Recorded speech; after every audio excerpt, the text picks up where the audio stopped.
नमस्कार दोस्तों, आज हम हार्ट डिसीज इस चीज को हम लोग अच्छी तरह से समझने वाले हैं। कई बार हार्ट डिसीज का नाम सुनकर ही अपने को डर लगना चालू हो जाता है, लेकिन अच्छी तरह से समझने की जरूरत है। इस हार्ट डिसीज को डरने की जरूरत नहीं है, उसके ऊपर एक्ट करने की जरूरत है, कर्म करने की जरूरत है, जिसके वजह से आप आपके हार्ट डिसीज को रिवर्स कर पाओगे। अब हार्ट डिसीज का डर क्यों होता है? क्योंकि उसके बारे में पूरा ज्ञान अपने को नहीं रहा, तो यह डर निर्माण होता है।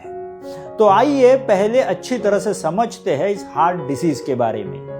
आज हार्ट डिसीज और ब्लॉकेजेस, ये दोनों नाम एक दूसरे के हाथ में हाथ डाल करके चलते हैं। और इसका मतलब क्या है? तो मेरे हार्ट के मांसपेशी को, मेरे हार्ट के मसल को अगर अच्छी तरह से खून का सप्लाई अगर नहीं मिलता है, तो वो हार्ट के खून के सप्लाई ना मिलने के कारण उस हार्ट के मसल को उसका वीकनेस महसूस होता है, जिसके वजह से हार्ट की पावर धीरे धीरे कम होते चली जाती है। अब सवाल यह उठता है कि उस हार्ट के खून के नली में से उस मसल को खून का सप्लाई क्यों नहीं पहुंचा? तो ऐसे बहुत अनगिनत कारण है जिनके वजह से ये खून का सप्लाई गाढ़ा हो जाता है, और वो खून का सप्लाई गाढ़ा होने की वजह से उस हार्ट के मसल तक वो पहुंचने के लिए ज्यादा वक्त लेता है।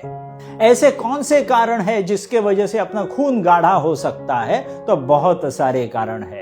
जैसे आपकी शुगर है, जैसे आपका ब्लड प्रेशर है, थायराइड है, आपने क्या खाना खाया है, कितना खाना खाया है, स्ट्रेस कितना लिया है, आप झगड़ा कितना कर रहे हो, सोचना कितना कर रहे हो। ऐसे बहुत सारे अनगिनत कारण होते हैं जिसके वजह से आपका खून गाढ़ा हो जाता है। और खून का सप्लाई अगर गाढ़ा हो जाता है तो खून के नली में से उस हार्ट तक पहुंचने के लिए उसको मुश्किल पड़ता है। और ऐसे टाइम पे अपने हार्ट के उन खून के नलियों में ब्लॉकेजेस निर्माण हो जाते हैं, और ब्लॉकेजेस निर्माण हो जाने के बाद अपने दिमाग में डर लगना चालू हो जाता है, अब मुझे ऑपरेशन की जरूरत तो नहीं पड़ेगी ना।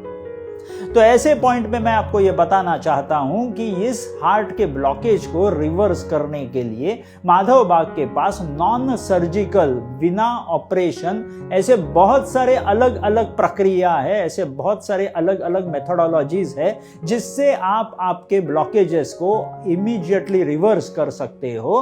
और ये सारे ब्लॉकेजेस को रिवर्स करके आप आपके हार्ट को मिलने वाला खून का सप्लाई अच्छा खासा निर्माण करके आपके हार्ट को आप हेल्दी बना सकते हो। तो आगे आने वाले वीडियोस में हम तो ये सारी चीजें समझने ही वाले हैं कि कौन सी चीज मेरे खाने में होनी चाहिए, कौन सी चीज मेरे खाने में नहीं होनी चाहिए, मैंने कसरत कितनी करनी चाहिए, कसरत कितनी नहीं करनी चाहिए। ये सारी चीजें धीरे धीरे हम समझने वाले हैं आगे आने वाले 60 से 90 दिनों में। तो सबसे पहले दिमाग में से ये डर जो हमने हार्ट डिसीज के बारे में लगा हुआ रहता है, उस डर को हमको खत्म कर देना है। और उस डर को अगर हम खत्म कर देते हैं तो आगे एक्शंस के जरिए हम अपने हार्ट को हेल्दी बनाते जाएंगे और एक अच्छा स्वस्थ जीवन जीने के लिए तैयार हो जाएंगे। तो आइए आगे आने वाले सारे वीडियोस में हम एक एक करके सारी चीजें सीखेंगे और अपने हार्ट को स्वस्थ बनाएंगे। तब तक के लिए थैंक यू वेरी मच।